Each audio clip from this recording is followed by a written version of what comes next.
Hi friends, എല്ലാവർക്കും എൻ്റെ ഒരു പുതിയ വീഡിയോയിലേക്ക് സ്വാഗതം. ഞാനിന്ന് ഉണ്ടാക്കാൻ പോകുന്നത് സേമിയ പായസമാണ് കേട്ടോ. ഒരു വെറൈറ്റി സേമിയ പായസമാണ് കേട്ടോ. അപ്പോൾ ഓണത്തിനൊക്കെ ഇത് ഉണ്ടാക്കാൻ അടിപൊളിയാണ് കേട്ടോ. നല്ല ടേസ്റ്റുള്ള പായസമാണ്. അപ്പോൾ സേമിയ എടുത്ത് വെച്ചിട്ടുണ്ട്. റോസ്റ്റ് ചെയ്ത സേമിയാണ് കേട്ടോ. പാല് ഇതാ ഗ്യാസുമ്മ വെച്ചിട്ടുണ്ട്. 3 പാക്കറ്റ് പാലാണ് കേട്ടോ എടുത്തേക്കണേ. 3 പാക്കറ്റ് പാലും 1 കപ്പ് വെള്ളം, അങ്ങനെയാണ് കേട്ടോ ഞാൻ എടുത്തിരിക്കുന്നത്.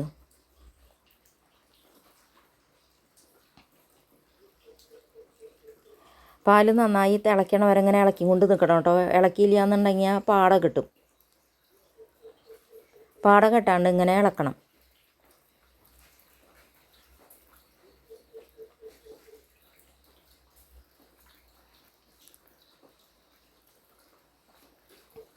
പാല് നന്നായി തിളച്ച് വന്നിട്ടുണ്ട് കേട്ടോ. അപ്പോൾ ഒരു 5 മിനിറ്റൊക്കെ ഇതുപോലെ തിളയ്ക്കണം കേട്ടോ.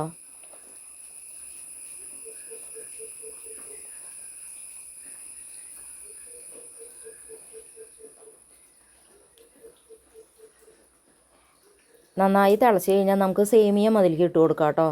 ഒന്നിച്ചിടരുത് കേട്ടോ, കുറേശ്ശെ ഇട്ടിട്ട് ഇളക്കണം. തുടരെ ഇളക്കി കൊണ്ടിരിക്കണം, അല്ലാന്നുണ്ടെങ്കിൽ സേമിയം കട്ടയിട്ട് ഒരു ഉണ്ടയാവും. അത് കുറേശ്ശെ ഇട്ടിട്ട് ഇളക്കണം. സേമിയ ഇട്ടിട്ട് ഒരു 5-6 മിനിറ്റ് നേരം ഇളക്കി കൊണ്ട് നിൽക്കണം കേട്ടോ, സേമിയം വേവണ വരെ.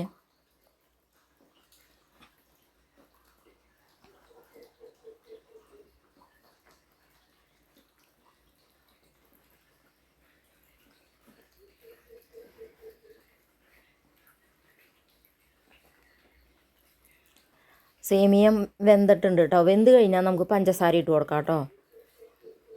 3/4 ഭാഗം വേവൊക്കെ കഴിയുമ്പോൾ നമുക്ക് പഞ്ചസാര ഇട്ട് കൊടുക്കാം. ആവശ്യത്തിന് പഞ്ചസാര ഇട്ട് കൊടുക്കുക. പഞ്ചസാര ഇട്ട് കഴിഞ്ഞാൽ പിന്നെ സേമിയം വേവാൻ ബുദ്ധിമുട്ടാവും കേട്ടോ. അതുകൊണ്ടാണ്.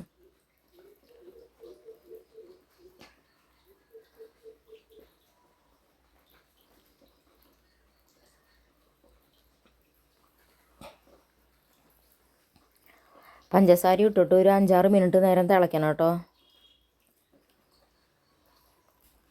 ഇനി ഞാൻ ഉണ്ടാക്കാൻ പോണത് എന്താണ്, കുറച്ച് ചൂടാറിയ പാലിൽ ഒരു 1/4 ഗ്ലാസ് പാൽ കേട്ടോ. അത് ചൂടാറിയത് അതിലൊരു 2-3 ടീസ്പൂൺ കസ്റ്റാർഡ് പൗഡറാണ് കേട്ടോ ഇട്ട് നന്നായി ഇളക്കുക. ഇളം ചൂടുള്ള പാലാണ് കേട്ടോ. ഞാൻ ആ ചെറിയ ടീസ്പൂൺ കൊണ്ട് 3 ടീസ്പൂൺ കസ്റ്റാർഡ് പൗഡറാണ് കേട്ടോ എടുത്തത്. ഇത് ഇട്ട് കഴിഞ്ഞാണ്ടല്ലോ പായസം നന്നായി കുറുകി വരും ചെയ്യും, നല്ല ടേസ്റ്റും ഉണ്ടാവും. വാനിലയുടെ ഫ്ലേവറാണ് കേട്ടോ ഈ കസ്റ്റാർഡ് പൗഡർ.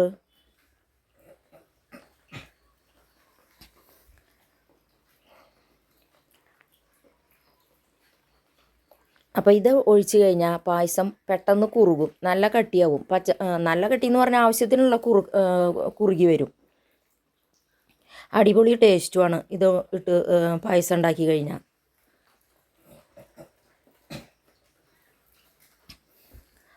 ഇനി അത് അതിലൊഴിച്ചിട്ട് പായസം ഒന്ന് ഇളക്കി കൊണ്ടിരിക്കുക കേട്ടോ. ഒരു 4-5 മിനിറ്റ് നേരം ഇളക്കാം.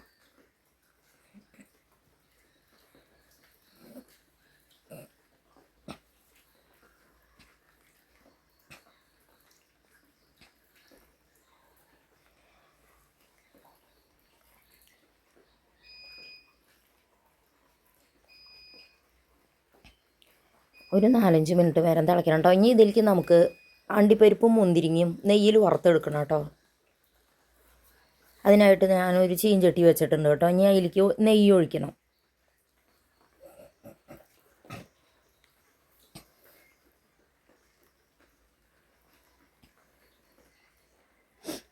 ഞാനൊരു 2 ടീസ്പൂൺ നെയ്യ് ഒഴിച്ചിട്ടുണ്ട് കേട്ടോ.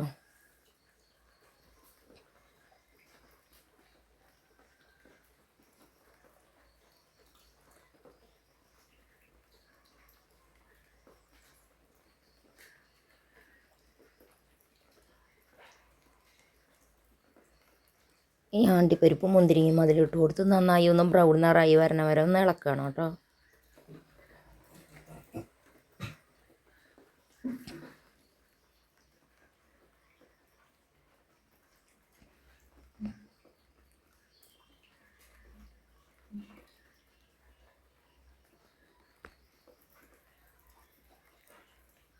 കരിയരുത് കേട്ടോ. ഗ്യാസ് സിമ്മിൽ കത്തിച്ചിട്ടൊന്ന് ഇളക്കിയാൽ മതി, അല്ലെങ്കിൽ അണ്ടിപ്പരിപ്പ് കരിഞ്ഞു പോവും. ഇപ്പോൾ ബ്രൗൺ നിറായി വന്നിട്ടുണ്ട്. ഇനി ഗ്യാസ് ഓഫാക്കാം കേട്ടോ നമുക്ക്.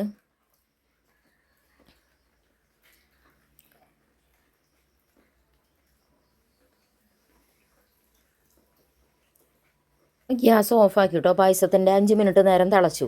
ഇനി നമുക്ക് ഈ അണ്ടിപ്പരിപ്പും മുന്തിരിങ്ങയും ഇതിലിട്ട് കൊടുക്കണം. പിന്നെ ഏലക്കായ പൊടിച്ചതും ഇട്ട് കൊടുക്കണം കേട്ടോ. ഗ്യാസ് ഓഫാക്കി വെച്ചിട്ടാണ് കേട്ടോ ഞാനിതൊക്കെ ഇവിടെ ഇട്ട് കൊടുക്കാറ്.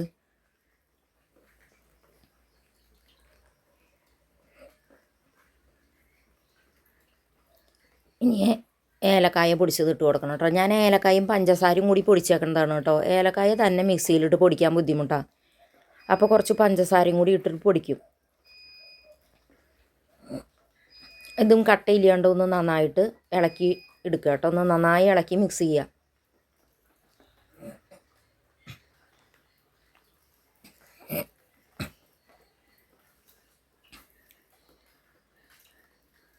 ഇപ്പം നന്നായി അതൊക്കെ അതിൽ കലങ്ങിയിട്ടുണ്ട് കേട്ടോ. നന്നായി ഇളക്കി മിക്സ് ചെയ്ത് റെഡിയായി വന്നിട്ടുണ്ട് ഇപ്പോൾ പായസം. അപ്പോൾ എല്ലാവരും ഇതേപോലെ ഓണത്തിന് ഒന്ന് പായസം ഉണ്ടാക്കി നോക്കണം കേട്ടോ. അടിപൊളി ടേസ്റ്റാണ്. ഓണം സ്പെഷ്യൽ ഈ പായസം എല്ലാവരും ഉണ്ടാക്കി നോക്കുക. എല്ലാവർക്കും അപ്പോൾ നല്ല ഇഷ്ടമാവും. അപ്പോൾ എല്ലാവരും ഇനി ഇതിൻ്റെ മധുരം ഒന്ന് ബാലൻസ് ചെയ്യാൻ വേണ്ടി ഒരു നുള്ളു ഉപ്പാണ് കേട്ടോ ഇട്ട് കൊടുത്തത്. അപ്പോൾ നിങ്ങൾക്ക് എല്ലാവർക്കും എൻ്റെ വീഡിയോ ഇഷ്ടപ്പെട്ടു എന്നുണ്ടെങ്കിൽ ലൈക്ക് ചെയ്യാനും ഷെയർ ചെയ്യാനും സബ്സ്ക്രൈബ് ചെയ്യാനും മറക്കല്ലേ. എല്ലാവരും ഈ ഓണത്തിന് ഈ പായസം ഉണ്ടാക്കി നോക്കാനും മറക്കല്ലേ. എല്ലാവരും ചെയ്യണം കേട്ടോ. അടിപൊളി ടേസ്റ്റായിരുന്നു.